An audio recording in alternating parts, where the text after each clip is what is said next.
Before I get started, I just wanted to say, to acknowledge Deborah Shore, who came in here lately, or a little bit later. This is MWR, the commissioner. There she is in the back. Thank you for coming, Deborah.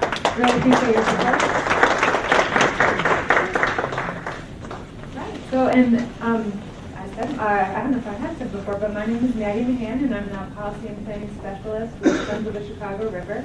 And as your last speaker of the summit, I'm going to tell you a little bit more about what we've been doing in the area for rewilding.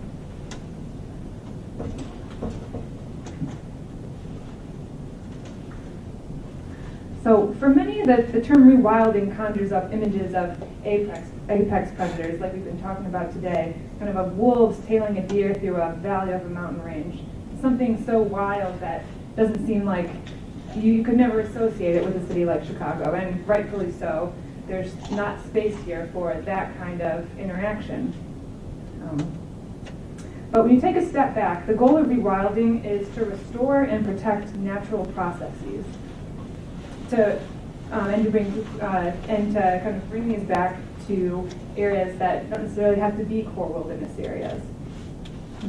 As we heard today, the return of carnivores has proven to be one way to help meet this goal. However, here it is important to emphasize the word help. Was the land not already in the condition to sustain a more robust food web, predators would not have been able to find the same successes in those places. It's just one more factor that stands out when you consider the possibilities of rewilding this urban area.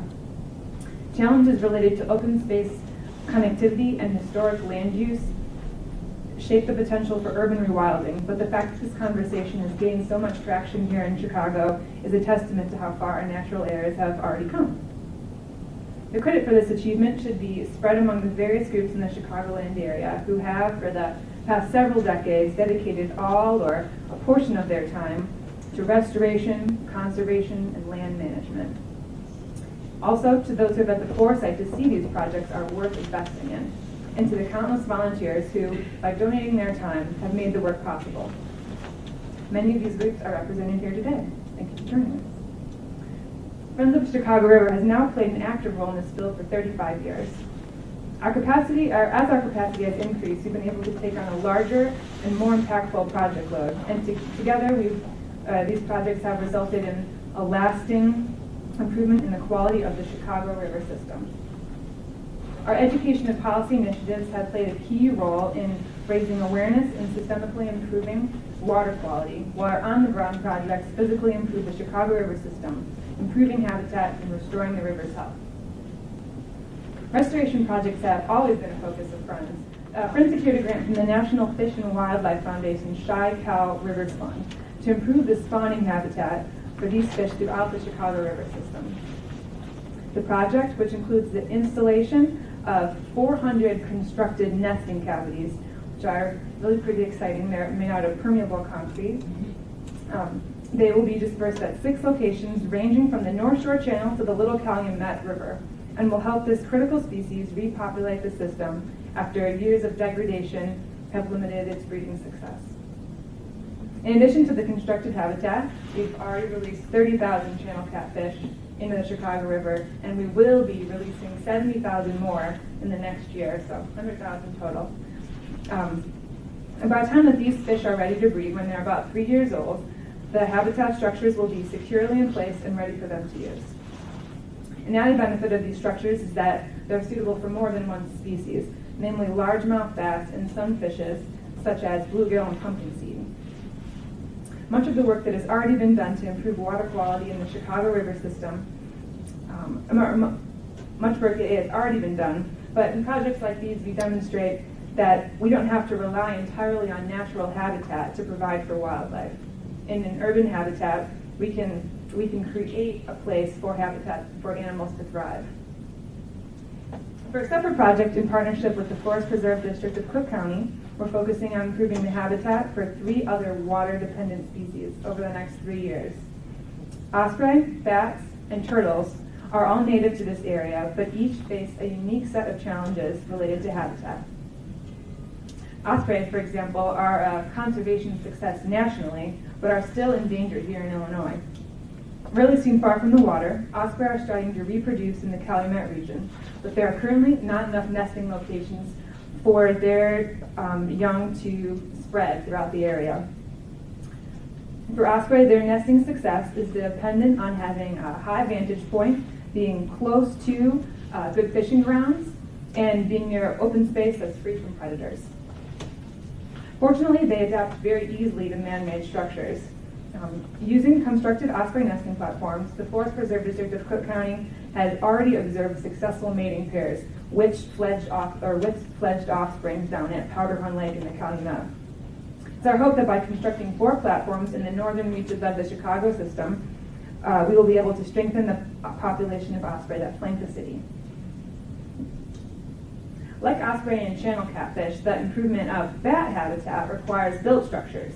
But unlike these other 2 species, the main threat to bats lies in the location choice for their habitat. Substandard housing put in place with entirely good intentions puts bats at risk from mink, skunks, cat, hawks, and owls, not to mention humans who don't know much about their living style,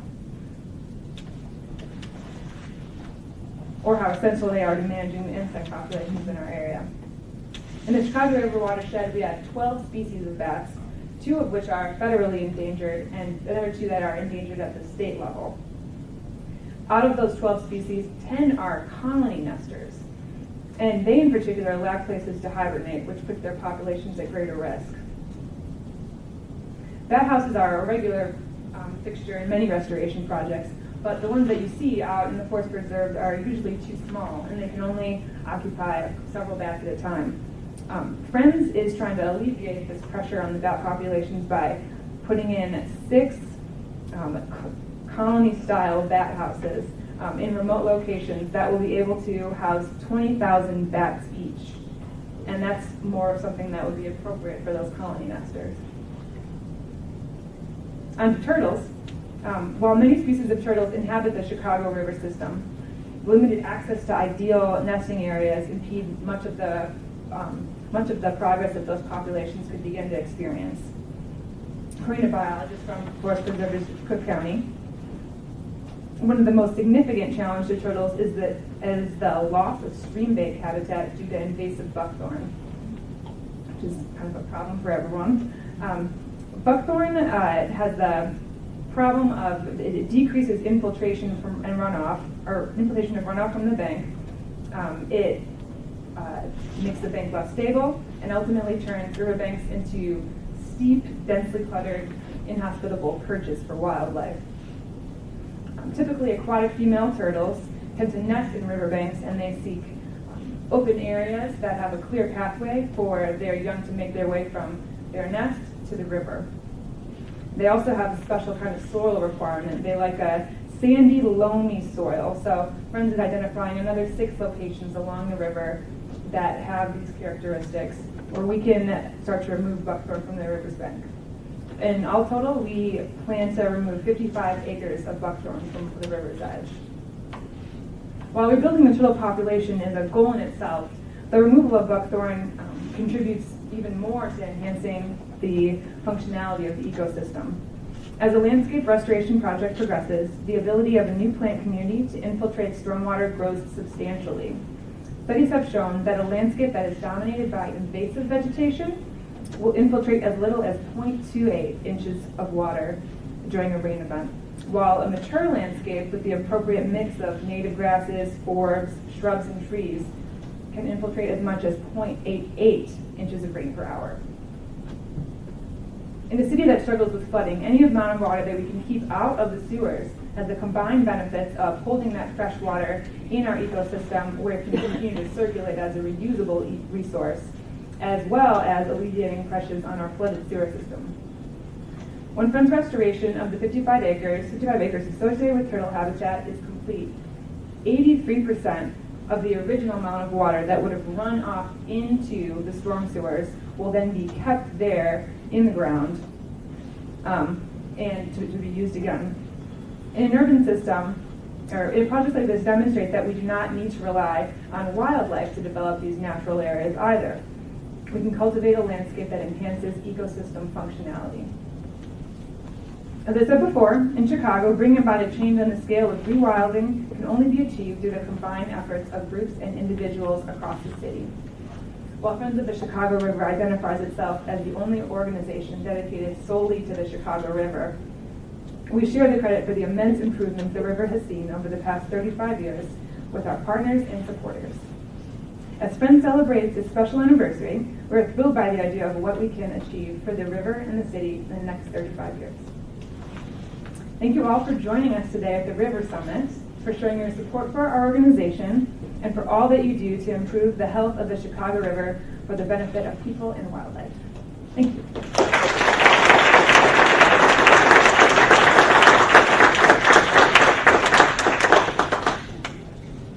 Anybody have any questions on that?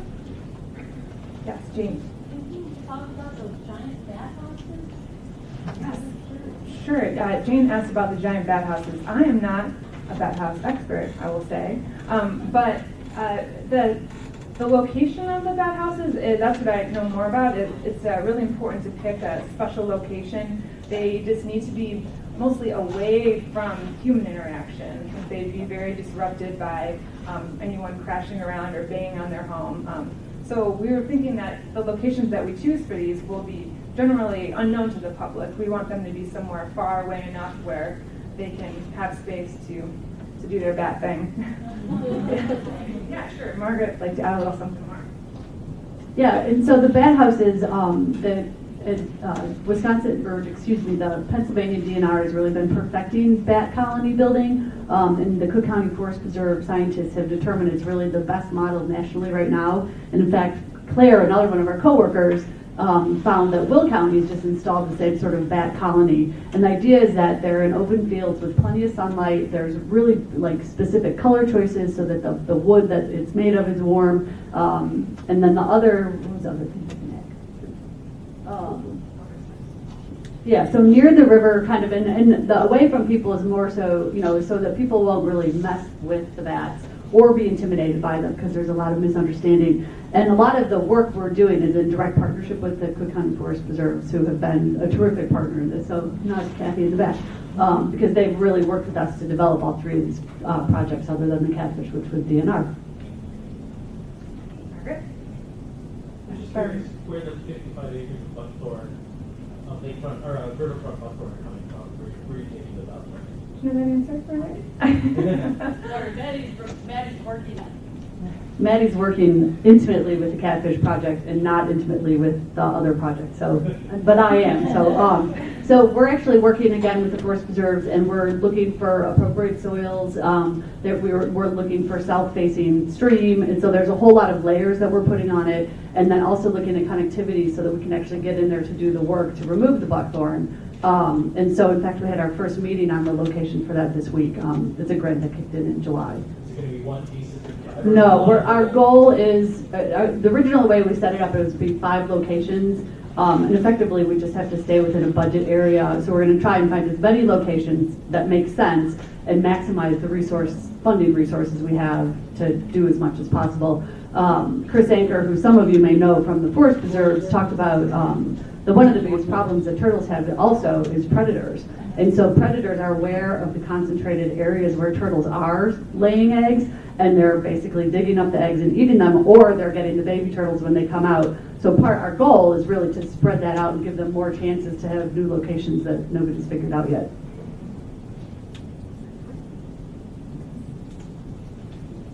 Anybody else? Any catfish questions?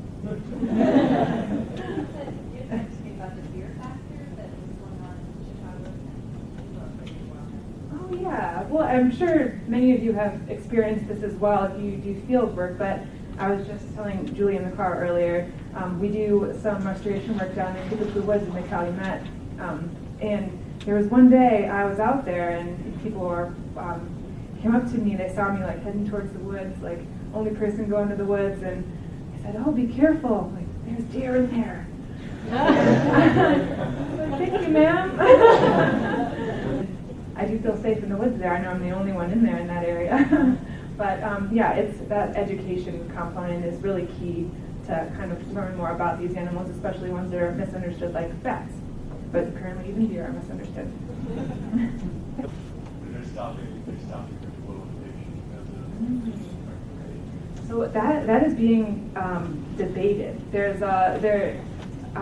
So I guess I was wondering whether that, if that's, I'm actually on pretty grades, so Mhm. I'm still knowing about that, but I was wondering whether not having fish able to recruiting the river and the lake, whether that affects like actual factor that historically been important to them to be able to go to the lake or Sure. Well, the channel catfish, I believe that they're more river dwellers, but I mean, as an organization, Friends would very much like to encourage that kind of water connectivity in the system. The river has integrated or has moved, or well, water has moved between the lake and the river in some manner, especially when this was a much more marshy area. That was just the natural way of things. So, as Friends of the Chicago River, we definitely want to try to maintain that connectivity as much as possible, but the threat of Asian carp coming into the Great Lakes is something to take seriously. So we're trying to work with partners to find a compromise. That's true, yes. And any kind of disconnection, Margaret just jumped in, that any kind of disconnection would be farther downstream. So nothing, so recreation and the flow of water up here in the downtown area would still be maintained, and potentially water quality could greatly improve if we could have lake quality water circulating in this area. So that would be a big win for us up here. Question, thank you. Yes. So how does the Chicago River have a position on the mycological separation of the Chicago River from Lake Michigan? And how much traction does that have locally? I see a topic for a whole new Chicago River Summit, so come back for 2015. But the short answer is impossible for that. We do, from the beginning, when the whole issue with Asian carp moving upstream and eDNA and all of that came to light in 2009, when they called us up to say, don't mind, we're just going to poison the river with rotenone just this once. That was a good December, like 5th, 2009. You're like, uh-oh, we're on a whole new place. One of the things that came from that was an immediate call to close all the system to Lake Michigan, which we can see if you look east. We're connected right here. And we immediately came out against it. It said, these are, like we've been talking about all day, we're all connected.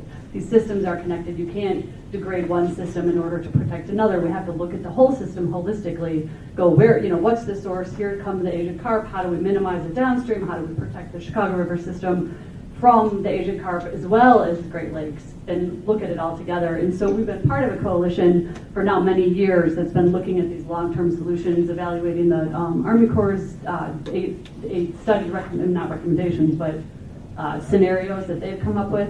And really what we are promoting and trying to figure out what comes next with is an interim solution that stops everyone fighting about the carp themselves, and so slows them down downstream and not even getting anywhere near the system at all. And then looking at long-term scenarios that take into account transportation, economics at the same time that we worry about treasure the environment. And so we're trying to figure out hybrid solutions that work for everybody, so we're not all fighting amongst each other while the Asian carp just march their way upstream and across the Great Lakes and into all those other 10 states in Canada.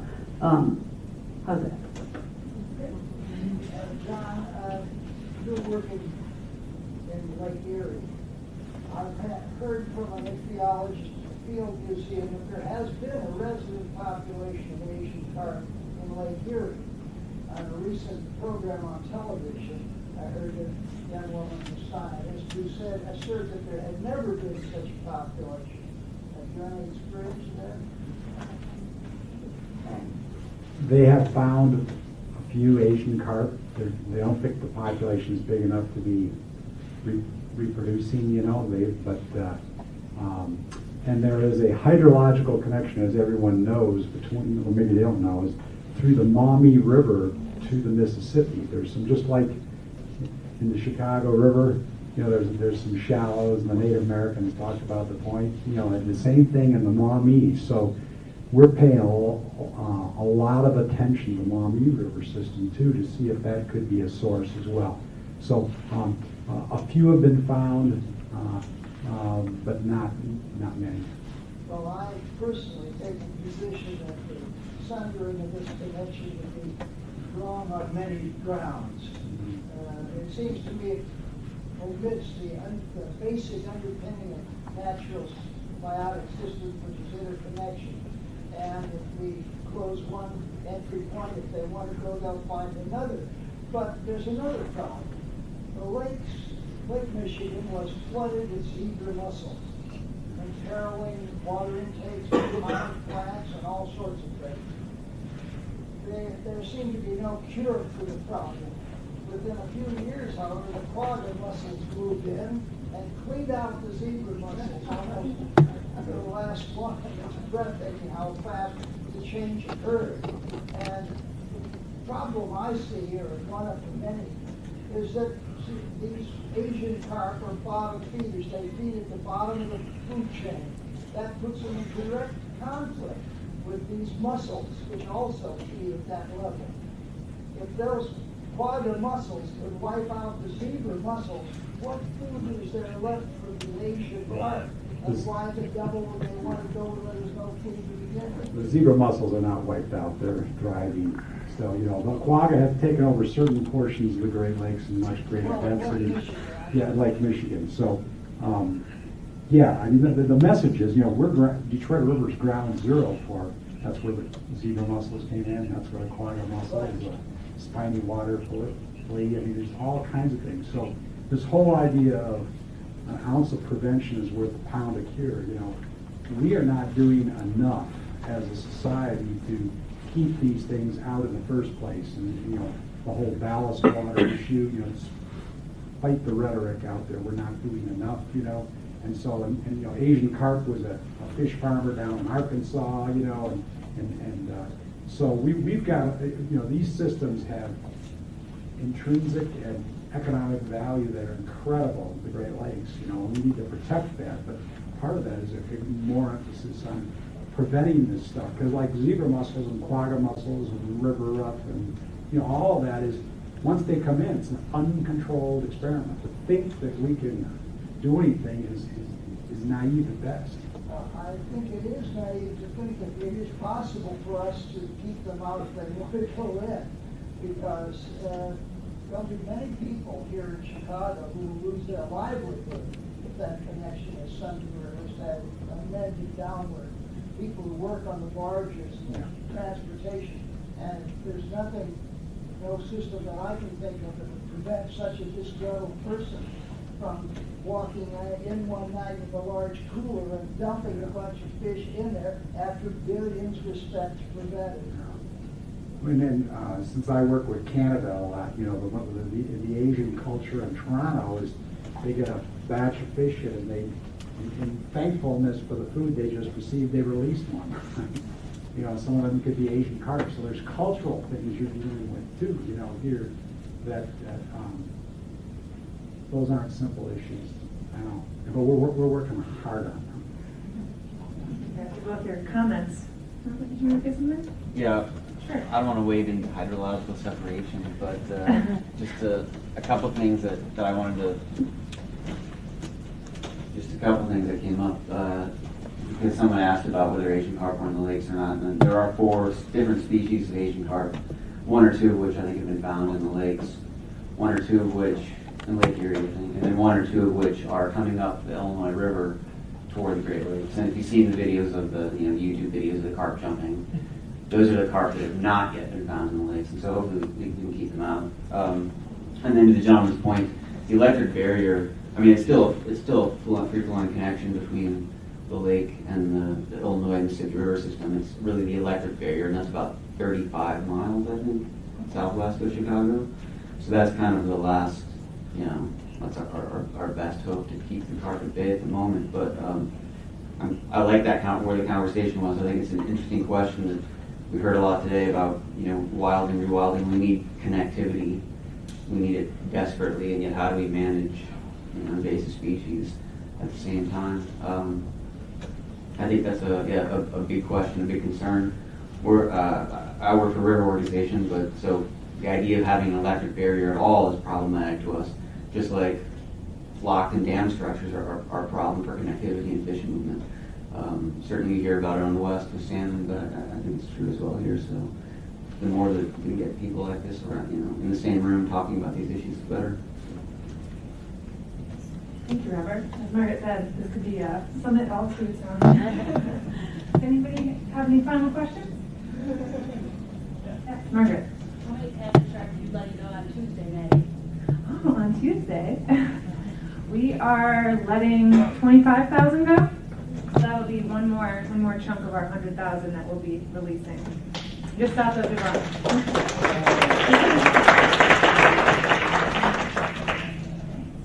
Well, thank you everyone so much for coming. We really appreciate it. Hope you enjoyed yourself and learned some new things about rewilding in urban areas.